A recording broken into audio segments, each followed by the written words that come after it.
Industry कोई भी हो, शब्दों का हमेशा अलग मायना रहा है और उस मायने को जो अंजाम देते हैं वो हमारे साथ में है।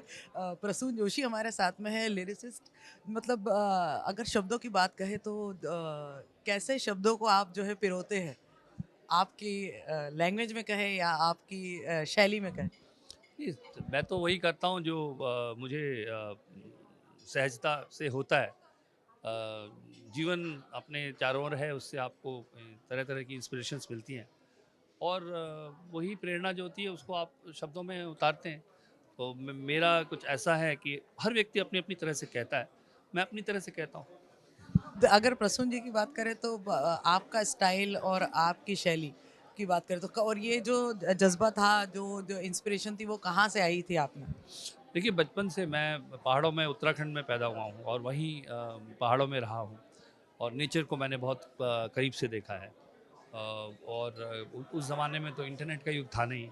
तो आज आपने सुना कि कितना चिंतित थे माता-पिता कि बच्चे जो हैं इंटरनेट पे लगे रहते हैं। और हमारे समय तो हम खेलते थे, दौड़ते थे और वही चीज़ें फिर आकर के एक एक साथ जैसे परिवार के साथ बैठे हैं, तो उसमें कहानियाँ भी सुनाई जाती थी, दादी-नानी की कहानियाँ जो मैंने इस गाने में ज़िक्र भी किया है। वो सब होती थी। घोस्ट स्टोरीज़ सुनाते थे बैठ कर के एक-दूसरे को। है तो वो ये जो घोस्ट स्टोरी का जो कहेंगे ज़माना जो होता था, वो काफ़ी लोग बच्चे कल्पना इंटरेस्ट भी लेते थे। कल्पना भी थी देखिए, क्योंकि समय था तो बच्चे कल्पना करते थे और माता पिता जो है उनको इंगेज रखते थे एक तरह से। आज कल क्या करते हैं आप, आपने टीवी ऑन किया, बच्चे को उसके सामने छोड़ दिया, तो पहले वो टीवी था नहीं, आपको ही वो टीवी बनना पड़ता था। तो आपकी दादी वो टीवी बनती थी या आपकी माँ वो टीवी बनती थी या आपके मामा वो टीवी बनते थे। तो कहीं वो टीवी बनना हम भूल गए। जो अपनी कल्पना से हम कहानियाँ बनाते थे बच्चों के लिए, गीत बनाते थे। तो मैं उस माहौल में पला बड़ा हूँ, जहाँ पे मुझे मेरी माँ ने, मेरी ग्रैंडमदर ने, उन्होंने कहानियाँ सुनाई हैं, गीत सुनाए हैं, कविताएँ सुनाई हैं और रची हैं हमारे लिए। और मैंने भी अपनी बच्ची के लिए बहुत, मेरी बेटी जब थी, जब मैं तारे ज़मीं पर फ़िल्म के गीत लिख रहा था, उस वक़्त मैं उसी को देखकर छोटे-छोटे गाने और तुकबंदियाँ किया करता था। वही गीतों का फ़ॉर्म ले लेती हैं बाद में। तो ये कल्चर है जो कहीं ज़िंदा रखने की आवश्यकता है। क्योंकि this is very important part of our upbringing. हमारी नर्चरिंग का, हमारी लालन पालन का बहुत बड़ा अहम हिस्सा है कहानियाँ और गीत और कविताएं। और मैं उसी माहौल से पला बड़ा हूँ, जो वाचिक परंपरा है, श्रुति की परंपरा है, सुन सुन करके याद रखने की परंपरा है, उससे हमारा जो नाता है पुराना, उसको ही हम जीवित रखने का कोशिश प्रयास करते हैं। आज के ज़माने में या कहे आज के इन ट्रेंड में, इंडस्ट्री में आप इस परंपरा को कितना डिफरेंट देख रहे हैं? आप किस किस उसमें देखते हैं आप? देखिए, कहानियों की आवश्यकता तो हमें हमेशा पड़ेगी। कहानियाँ तो बच्चों को भी पड़ेगी, एडल्ट्स भी। आप देखें कि आप एक फ़्लाइट में जा रहे हैं, आप देखिए बगल में सब लोग अपना-अपना कंटेंट देख रहे हैं या कोई फ़ोन पर अपना कंटेंट देख रहा है। यानी कि कहानियाँ हमें उलझाती हैं, हमें जीवन में, हम सबको कहानियों की आवश्यकता होती है। मुझे लगता है कि आज कंटेंट ज़रूरत से ज़्यादा हो गया है और जो गैर ज़रूरी कंटेंट है, फ़ालतू कंटेंट बहुत ज़्यादा हो गया है। तो कहीं जैसे कि आज हमने ये कहानी के लॉन्च की, सुधा अम्मा की जो कहानियाँ हैं, ऐसे प्रयासों की बहुत आवश्यकता है। क्योंकि ये सिर्फ ये कह देना जो हम कंटेंट क्रिएटर्स हैं कि खराब कंटेंट है, हम क्या करें? अच्छा कंटेंट बनाइए, छोटी लाइन के सामने बड़ी लाइन खींचिए, है ना? तो अच्छा कंटेंट करने की आवश्यकता है। कंटेंट बदहज़मी हो गई लोगों को, इंडाइजेशन ऑफ कंटेंट हो गया। इतना कंटेंट हो गया है कि लोगों को शाम तक कंटेंट से ही बदहज़मी हो जाती है। वो नाक कान से निकलने लगता है। आप खुद किसी से बोले अरे यार इतना बकवास देख, लेकिन आप ही देखते हैं वो, उसकी अवेलेबिलिटी इतनी बढ़ गई है। तो ऐसे समय में जिसे विवेक कहते हैं, उसकी आवश्यकता है। बच्चों को भी विवेक सीखना, हमें भी विवेक सीखना कि भाई कितना कंटेंट हमारे को आवश्यकता है, क्या हर समय कंटेंट देखते रहने की आवश्यकता है सही कंटेंट, और कौन सा कंटेंट। कौन सा कंटेंट? जैसे कि हम कहते हैं कि आज के समय में एक सवाल होती है कि बहुत सब पैसे कमाना चाहते हैं।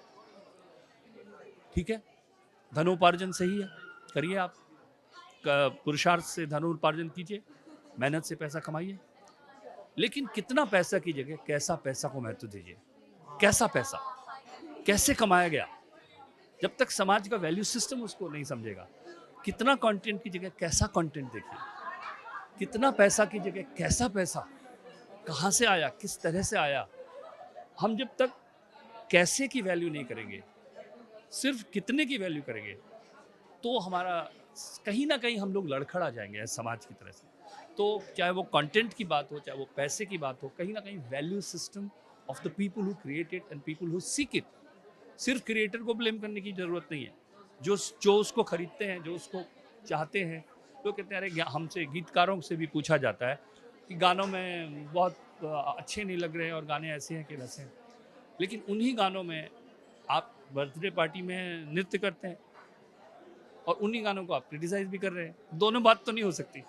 तो चॉइस, तो जिसे चॉइस मेक करना है कहते हैं। ये जो है मतलब कितना बदल गया है अब, जैसे कि पहले के जो लिरिक्स होते थे वो याद रखे जाते थे, मतलब जो भी कंटेंट क्रिएट होता था, लाइक एक चिड़िया, वो आज भी मतलब याद है सभी जनरेशंस को। बिल्कुल लेकिन उस टाइप के कंटेंट्स अब आते हैं या नहीं है, मतलब कम हो गए। कम हो गए। अब अभी भी तारे ज़मीं पर को इतना समय हो गया है, लेकिन अभी भी अगर आप देखें, बच्चे बम बम बोले गाते हैं, देखो देखो क्या ये पेड़ है, ये भी गाते हैं। माँ तुझे सब है पता माँ, तो मेरे सारे गीत मैं समझता हूँ कि लोगों ने सर आँखों पे बिठाए उनको अच्छे गीतों। और ऐसा नहीं होता, देखिए एक समुद्र के सामने अगर आप बैठे हैं तो जब लहरें उसकी आती है तो बहुत सा कचरा भी आता है उसमें, मोती तो बीच बीच में आते हैं, और मोती उसी को मिलते हैं जो मोती की प्रतीक्षा करता है, मोती के लिए पेशेंस रखता है। तो मोती के लिए पेशेंस भी होना चाहिए, और मोती की तवक्को और मोती की चाहत भी होनी चाहिए। ऐसा नहीं हो सकता कि मोती आपको मिलेगा लेकिन मोती की प्रतीक्षा करिए। मोती के लिए थोड़ा डिसर्निंग होइए, कोशिश कीजिए कि आप उसकी तलाश कर रहे हैं, तो सीकर जिसे कहते हैं। देखिए आज हम कहते हैं कि गूगल सर्च में हमको कुछ भी मिल जाता है, आपने सर्च किया आपको कुछ मिलता है, लेकिन हम ये भूल जाते हैं कि आप सर्च करने के लिए जो लिखते हैं उससे सर्च होती है। तो यानी कि आपका जो इंटेंट है, जो आपने लिखा है, वो भी इतना ही महत्वपूर्ण है जितना कि सर्च है ना। ये दोनों तरफा है, मतलब एक तरफा नहीं। जितना, इसलिए मैंने कहा कि जितना दारोमदार क्रिएटर्स पर है उतना ही दारोमदार ऑडियंस के पे। ये साथ मिलकर के आप निर्माण करते हैं। If you think that the beautiful world has to be created, एक सुंदर समाज और सुंदर विश्व का निर्माण अगर हमें करना है तो वो एक व्यक्ति नहीं कर सकता, वो एक सामूहिक उसकी रिस्पॉन्सिबिलिटी है, कलेक्टिव रिस्पॉन्सिबिलिटी। ऐसी एक पहल है कहेंगे जो आज स्टोरी टाइम विद सुधा अम्मा मुझे तो जब बच्चों के लिए जो एक जब सुधा जी ने के लिए मुझे एक लिखने का ये अवसर मिला, मेघा जी ने बोला और सुधा जी ने मुझे इसके बारे में ब्रीफ किया, तो मुझे बहुत ही अच्छा लगा कि इस तरह का एक काम हो रहा है। और छोटी छोटी चीज़ें, सिंपल कहानियाँ, जो हम समाज में आज इतना ज़्यादा कोलाहल है, शोर है, उसके बीच में सिंप्लिसिटी के साथ कुछ कहानियाँ कहना जो कभी पंचतंत्र में कही गई थी, उस तरह से एक प्रयास सुधा जी ने जो किया है, मुझे लगता है कि बहुत सुंदर प्रयास है। और फिर उसका गीत लिखने का मुझे अवसर मिला और मैंने अपने मित्र शांतनु मोहिता जी को उसके लिए फिर आमंत्रित किया और हमने एक गीत बनाया। और हमें लगता है कि ये लोगों को कनेक्ट होगा और ये कहानियाँ बच्चे सुनेंगे और इंस्पायर होंगे, और लोग ऐसी कहानियाँ बनाने के लिए भी इंस्पायर होंगे। क्या कुछ कहना चाहेंगे उन मतलब इंस्पिरेशन के लिए, आप क्या कुछ कहना चाहेंगे कि ऐसी चीज़ें और हो? हाँ, मैं चाहता हूँ ऐसी चीज़ें और हों। बच्चों के लिए हम लोग कंटेंट नहीं बना रहे हैं। बच्चों को हमने जो है टीवी के या इंटरनेट के हवाले कर दिया। नहीं, ऐसा नहीं कर सकते हम। बच्चे हमारे भविष्य हैं और आने वाला कल जो है बच्चों पर निर्भर करता है। तो बच्चों को क्या परोस रहे हैं, उनकी खुराक क्या है, हम बहुत ध्यान देते हैं कि उनको कौन सा टॉनिक मिल रहा है, कौन सी वेजिटेबल वो खा रहे हैं, प्रोटीन मिल रहा है कि नहीं मिल रहा है, देखते हैं ना। लेकिन क्या उनको मानसिक प्रोटीन मिल रहा है? क्या उनको कल्पना का प्रोटीन मिल रहा है? क्या उनको कहानियों में प्रोटीन मिल रहा है? तो कहानियों में उनकी जो खुराक है, कंटेंट में उनकी जो खुराक है बच्चों की, उस पर भी हमको ध्यान देना चाहिए। और अगर हम उस पर फोकस करेंगे तो हमारे हाथ में तो है, हम सब मिलकर ही तो कर सकते हैं, तो करेंगे। और ये एक पहल है और मुझे खुशी है कि ये शुरुआत हुई।